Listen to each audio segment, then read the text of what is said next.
কোথায় পাঠে গেলেন, ওই পাঠক ঠাকুর উমুক বলেছে, সেই পাঠক ঠাকুর কে গোলায় সিঁদুর পরতে বলেছে সেটাও মেনে নিচ্ছি, আবার কেউ তুলসী পাতা গিলে খেতে বলতেছে, গিলে খেলতে শুরু করেছি। বলো রাধে রাধে। এ তো মহা সমস্যা। আরে মাথার সিঁদুর নামতে নামতে গোলায় এসেছে, কালকে কেউ কীর্তন নিয়ে বলবে নক্ষণে দাও, নক্ষণ ভালো হবে, কোথায় নামাবে না। ঠিক কিনা বলুন? আমি চাচ্ছি উপদেশ দিতে যাবেন না। তাহলে উপদেশ কাকে দেবেন? যে আমার অন্তরঙ্গ, তাহলে পার্সোনাল ব্যক্তিগতভাবে এই আসনে বসে উপদেশ দেওয়ার জন্য নয়। উপদেশ তো সস্তা, বড় বড় উপদেশ, এই সবাই এক কাজ করো, মুন্ড নয় সব শিখা রেখে দাও, এক কাজ করো কাল থেকে সব সংসার ছেড়ে দাও, হ্যাঁ সব ব্রহ্মচারী বৈরাগী হয়ে যাও, এক কাজ করো কাল থেকে সব নিরামিষ হয়ে যাও। বলো রাধে রাধে। আর এগুলো বলা তো সহজ, কিন্তু আমি চাই এই রকম বাক্য আসরে প্রয়োগ না করা। শোনা মানা কানা, বেশি শুনবেন না, ইষ্ট গোষ্ঠী করুন। আমি কি বললাম? আমি আজকে আপনাদের কাছে পাঠক অনেক কথাই বলতে পারি ভালো ভালো, আমার কথা শুনে আপনারা শুরু করে দিবেন কাল থেকে, না এটা করবেন না। যে যার গুরু আনুগত্যে, গুরুদেব যেটা বলেছেন, হ্যাঁ আপনার পাঠ শুনতে এসেছি, পাঠ শুনবো, ঠিক আছে চলো। ঠাকুর উমুক বলেছে, সেই পাঠক ঠাকুর কে গোলায় সিঁদুর পরতে বলেছে সেটাও মেনে নিচ্ছি, আবার কেউ তুলসী পাতা গিলে খেতে বলতেছে, গিলে খেলতে শুরু করেছি। বলো রাধে রাধে। এ তো মহা সমস্যা। আরে মাথার সিঁদুর নামতে নামতে গোলায় এসেছে, কালকে কেউ কীর্তন নিয়ে বলবে নক্ষণে দাও, নক্ষণ ভালো হবে, কোথায় নামাবে না। এতদিন কি তাহলে মা কাকিমা জেঠি জেঠিমারা ভুল করছে? তারা তো স্মৃতিতেই রেখেছিল, এবার নামতে শুরু করেছে, যেন এখানেও কমতে শুরু করেছে, 4 কোড়া থেকে 1 ইঞ্চি, আবার কেউ উল্টোচ্ছে। বলো রাধে রাধে। ডোন্ট মাইন্ড, কিছু মনে করবেন না। কেন গোলায় পড়ে? আমার কথা হলো, তাহলে কি ভুল করেছে? মা কাকিমা জেঠা জেঠিমা কি ভুল করেছে? তুলসী পাতা গিলে খাবেন তো 2টো করে কাঁঠালের রম্ভা রাখবেন, কাছে রেখে তারপরে তুলসী পাতা গিলবেন, কারণ গোলায় লেগে গেলে শেষকালে নার্সিংহোমে ছুটু, অকালে প্রাণ যাবে। সঙ্গে সঙ্গে কাঁঠালে কোলা রেখে তারপরে তুলসী গিলবেন, তাহলে কি হবে?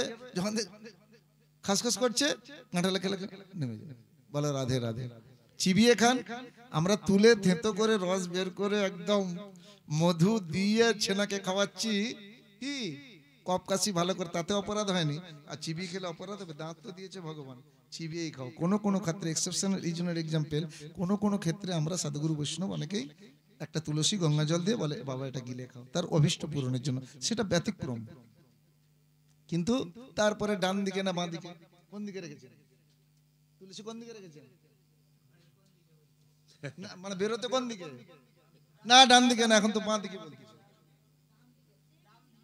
ডান দিকে তো, এখন তো বাঁ দিকে বলতেছে। এ তো মহা সমস্যা।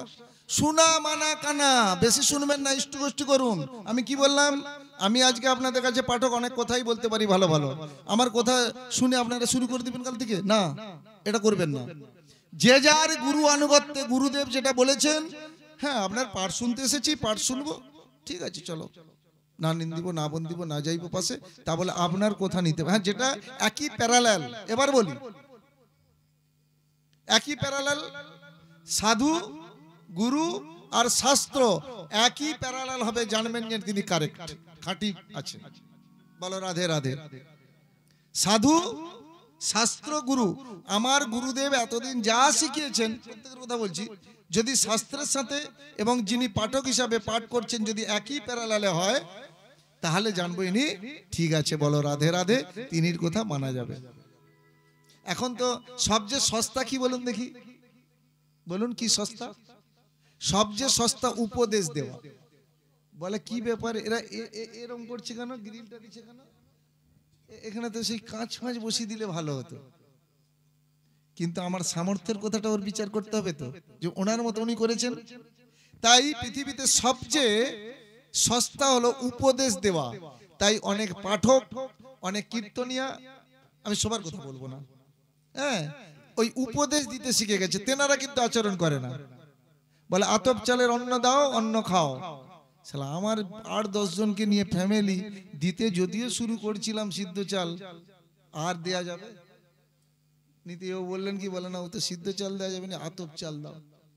বলে ভাগবত তেঁতুল তোলার, ভাগবত তেঁতুল তোলায় রইল, ওইখানেই রেখে দাও, দরকার নেই বাবা। যদিও শুরু করছিলাম ওনার কথা শুনে, আর সিদ্ধ চালটা দেওয়া, আবার বলে কি আতপ চাল, শালা ছেনা পেনা সব কি মরবে? এমনি কার্তিক মাসে 1 মাস আতপ চাল, তাই বেটা বলে কি বল, দূর আতপ চাল যেন ভেতরে যায়নি। বলো রাধে রাধে। ঠিক কিনা বলুন? আমি চাচ্ছি উপদেশ দিতে যাবেন না। তাহলে উপদেশ কাকে দেবেন? যে আমার অন্তরঙ্গ, তাহলে পার্সোনাল ব্যক্তিগতভাবে এই আসনে বসে উপদেশ দেওয়ার জন্য নয়। উপদেশ তো সস্তা, বড় বড় উপদেশ, এই সবাই এক কাজ করো, মুন্ড নয় সব শিখা রেখে দাও, এক কাজ করো কাল থেকে সব সংসার ছেড়ে দাও, হ্যাঁ সব ব্রহ্মচারী বৈরাগী হয়ে যাও, এক কাজ করো কাল থেকে সব নিরামিষ হয়ে যাও, বলো রাধে রাধে। আর এগুলো বলা তো সহজ, কিন্তু আমি চাই এই রকম বাক্য আসরে প্রয়োগ না করা। সেটা পার্সোনালি ব্যক্তিগতভাবে যদি মনে করি নিধিবাবু আপনার এবার বয়স হয়েছে আপনি এটা করুন, সেটা হাউসে সবার জন্য নয়। এক একজন এক এক যে কি যাত না বিষে বুঝি পেছে কিসে কবু আসি বিষে ধ্বংসনে যারে। আপনাকে তো বলে ফেললাম নিরামিষ খেতে, তারপরে সংসার ভাঙানোর কথা নয়। আর বর ঘর নিয়ে করবেন তো কোথায় যাবেন? এই বয়সের কোথায় যাবেন? তাহলে বিচার করে আমার ভক্তির সাধনে মধ্যস্থ ভাগবত মহাপুরাণ। পৃথিবীতে ধর্ম নামে যত কথা চলে ভাগবত কহে তাহা পরিপূর্ণ চলে। সবার কথা শুনবেন নি মা, ওই ইউটিউবে বিভিন্ন কথা শুনবেন নি, যে যার গুরুদেবের কথা। বহুজনার বহুমত তাহা নাই মানে আমার গুরুদেবের যাহা মত তাহা আমি। শ্রীগুরুপ্রেমানন্দ নিতাই গৌর হরি বল হরি বল। এই যে আপনি অনেক কথা বলতে পারেন, আমাকেই বলুন যে আপনি অনেক কথা বলতে পারেন, আপনার কথা আমরা মানি না। আমি মানি আমার গুরুদেব। আপনার গুরুদেব যদি বলে যে মা এক কাজ করো মা, তুই হচ্ছে সবকিছুই খা মা, তার মানে তিনি একটা কিছু তো ভেবেছেন, তোমার অবস্থা ব্যবস্থা বুঝে তিনি একটা বিধান দিয়েছেন। তার উপরে আমি কেন কলম চড়াতে যাব? বলো রাধে রাধে। তিনি এতদিন আপনার ট্রিটমেন্ট করছে, তিনি হাউস ফিজিশিয়ান হয়ে, তাহলে তিনি জানেন আপনি কোন রোগের রোগী। বলো রাধে রাধে। আর আমি একদিন দেখে বললাম তুমি অমুকটা খেও না তুমুকটা খেও না, না এরকম করতে যাবেন না। মন খারাপ করার কোনো প্রয়োজন নেই। যে যে অবস্থা আছেন অ্যাবসলিউট কল, শুধু ভগবানের ডাকে সাড়া দিন, দেখবেন ধীরে ধীরে এগোতে থান। শুধু শ্রদ্ধা ভক্তি রাখুন। আপনারা যে যে অবস্থায় আছেন আমি বলবো অনেক অনেক বেটার অবস্থায় আছেন। যদি আপনাদের রুচি না হতো, নামে রুচি জীবে দেয়া বৈষ্ণব সেবন ইয়া বই ধর্ম নাই শুনে সনাতন, আপনার নাম সংকীর্তন কিন্তু শ্রবণ করতে পারতেন না। বলো রাধে রাধে।